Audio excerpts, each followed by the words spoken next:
Assalamualaikum dan selamat sejahtera. Nama saya Nur Raida binti Abdul Rahim. Nombor matrik saya 9601150856560001. Saya dari semester Mei 2026. Tema untuk slide pada hari ini adalah amalan berkesan dalam melibatkan keluarga dan komuniti dalam pendidikan awal kanak-kanak. Pernahkah kita terfikir siapakah yang sebenarnya bertanggungjawab mendidik kanak-kanak?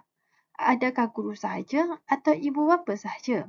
Hakikatnya, perkembangan kanak-kanak dipengaruhi oleh kerjasama antara keluarga, sekolah dan komuniti. Apabila ketiga-tiga pihak ini bekerjasama, kanak-kanak akan mendapat pengalaman pembelajaran yang lebih bermakna dan menyeluruh. Pengenalan, pendidikan awal kanak-kanak merupakan asas penting dalam membentuk perkembangan kognitif, sosial, emosi dan fizikal kanak-kanak. Walau bagaimanapun, kejayaan pendidikan awal tidak hanya bergantung kepada guru dan institusi pendidikan semata-mata. Penglibatan aktif keluarga dan komuniti memainkan peranan yang amat penting dalam menyokong pembelajaran dan perkembangan kanak-kanak secara menyeluruh. Oleh itu, kerjasama yang erat antara keluarga, komuniti dan pusat pendidikan awal kanak-kanak harus diperkukuhkan bagi mewujudkan persekitaran pembelajaran yang positif dan berkesan. Konsep penglibatan keluarga dan komuniti merujuk kepada kerjasama antara ibu bapa, guru, sekolah dan masyarakat dalam menyokong proses pendidikan serta perkembangan kanak-kanak secara menyeluruh. Penglibatan ini penting kerana dapat membantu meningkatkan perkembangan holistik kanak-kanak dari aspek kognitif, emosi, sosial dan sasiah. Apabila ibu bapa, guru dan komuniti bekerjasama, kanak-kanak akan menerima sokongan yang konsisten dalam pelbagai aspek perkembangan. Selain itu, kerjasama ini turut meningkatkan motivasi pelajar, berbentuk nilai murni, memperkukuh kemahiran sosial serta mewujudkan pengalaman pembelajaran yang lebih bermakna. Amalan atau program yang berjaya melibatkan keluarga dan komuniti. Amalan yang pertama adalah program membaca bersama keluarga. Salah satu amalan yang efektif adalah melaksanakan program membaca bersama keluarga. Guru boleh memperkenalkan bahan bacaan di sekolah, manakala ibu bapa pula boleh meneruskan aktiviti membaca di rumah. Pada masa yang sama, perpustakaan komuniti boleh menyediakan sesi penceritaan atau program galakan membaca. Kerjasama ini dapat membantu meningkatkan kemahiran literasi serta mengeratkan hubungan antara ibu bapa dan anak.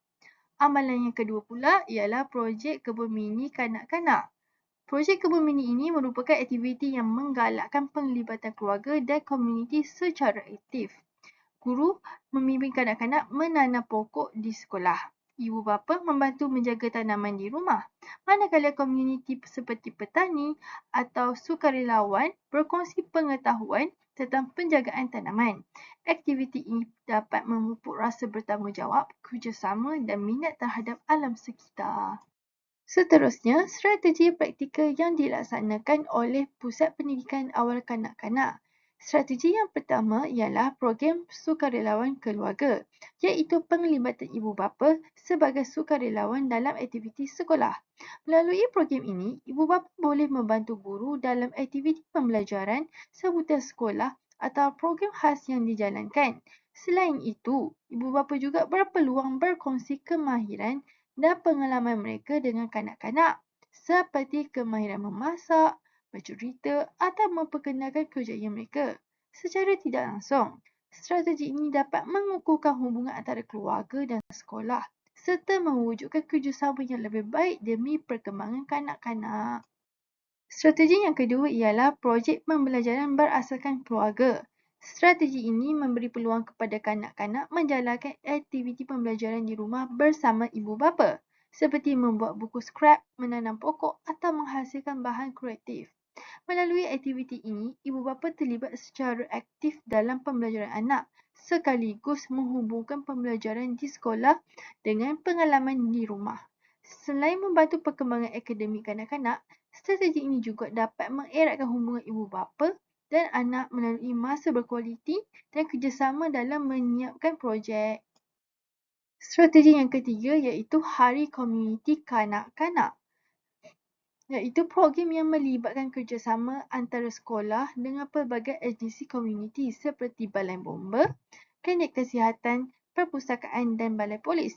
Melalui program ini, kanak-kanak dapat menyertai aktiviti interaktif dan melihat pameran yang menarik serta sesuai dengan perkembangan mereka. Strategi ini memberi pendedahan kepada dunia sebenar kerana kanak-kanak dapat berinteraksi secara langsung dengan anggota komuniti dan memahami peranan mereka dalam kehidupan seharian. Secara tidak langsung, pengalaman pembelajaran kanak-kanak menjadi lebih kaya, menyeronokkan dan bermakna. Secara keseluruhannya, penglibatan keluarga dan komuniti memainkan peranan yang sangat penting dalam menyokong pendidikan awal kanak-kanak. Kerjasama yang erat antara keluarga, sekolah dan komuniti dapat membantu mewujudkan persekitaran pembelajaran yang positif, meningkatkan perkembangan holistik anak-kanak serta memperkayakan pengalaman pembelajaran mereka.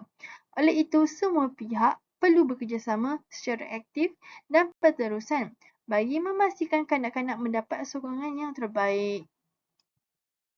Sekian, terima kasih.